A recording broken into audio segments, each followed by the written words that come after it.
நீங்கள் ஒரு வெடி சத்தத்தை கேட்பது போல் கனவு கண்டால் உங்களுக்கு பெரிய அதிர்ஷ்டம் அடிக்கப் போகிறது.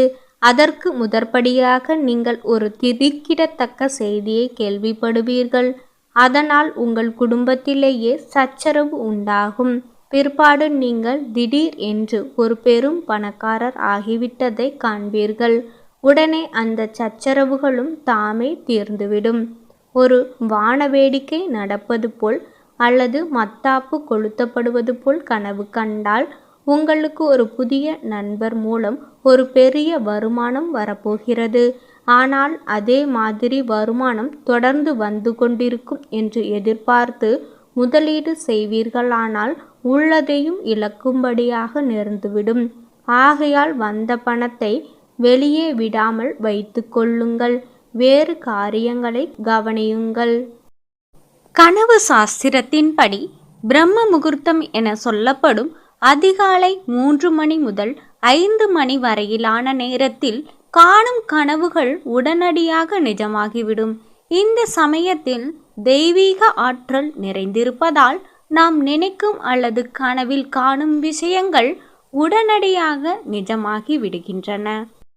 இரவில் 6 மணி முதல் 8:24 மணி வரை காணும் கனவுகள் 1 வருடத்திலும், 8:24 மணி முதல் 10:48 மணிக்குள் கண்ட கனவு 3 மாதத்திலும், இரவு 10:48 மணி முதல் 1:12 மணிக்குள் கண்ட கனவு 1 மாதத்திலும், இரவு 1:12 மணி முதல் 3:36 மணிக்குள் கண்ட கனவு 10 தினங்களிலும், விடியற்காலை 3:36 முதல் 6 மணிக்குள் கண்ட கனவு உடனடியாக பலிக்கும் என்று பஞ்சாங்க சாஸ்திரங்கள் கூறுகின்றன.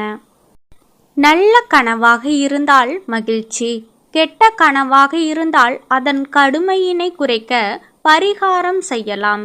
கெட்ட கனவு கண்டவர்கள் அதை பற்றி யாரிடமும் சொல்லக்கூடாது. அன்று பசுவுக்கு புல், பழம், கீரை கொடுக்க வேண்டும். அதன் முன் நின்று தான் கண்ட கனவினை மனதிற்குள் சொல்ல வேண்டும். குலதெய்வ வழிபாட்டினை முறையாக செய்து வழிபட வேண்டும். நல்ல பலன்கள் கிடைக்கும். கனவுகளுக்கும் நம்முடைய நிகழ்கால மற்றும் எதிர்கால வாழ்க்கைக்கும் நிறைய தொடர்பு இருக்கிறது. இவற்றில் குறிப்பிட்ட சில கனவுகள் நமக்கு வரப்போகும் பிரச்சனைகள், சிக்கல்கள், கஷ்டங்கள் ஆகியவற்றை முன்கூட்டியே உணர்த்தி நம்மை எச்சரிக்கும் அறிகுறிகளாக கருதப்படுகின்றன. கெட்ட கனவுகள் என நினைத்து நாம் அலட்சியம் செய்யும் சில கனவுகள் நம்முடைய ஆழ்மனது நம்மை முன்கூட்டியே எச்சரிக்கும் ஒன்றாக உள்ளது. அதனால் இது போன்ற கனவுகள் வந்தால் வரப்போகும் சவால்களை எதிர்கொள்ள நம்மை தயார்படுத்தி கொள்வதுடன் குலதெய்வ வழிபாடுகளையும் மேற்கொண்டால் ஆபத்துக்கள் விலகும். பகல் நேரத்தில் காணும் கனவுகள் பலிக்காது.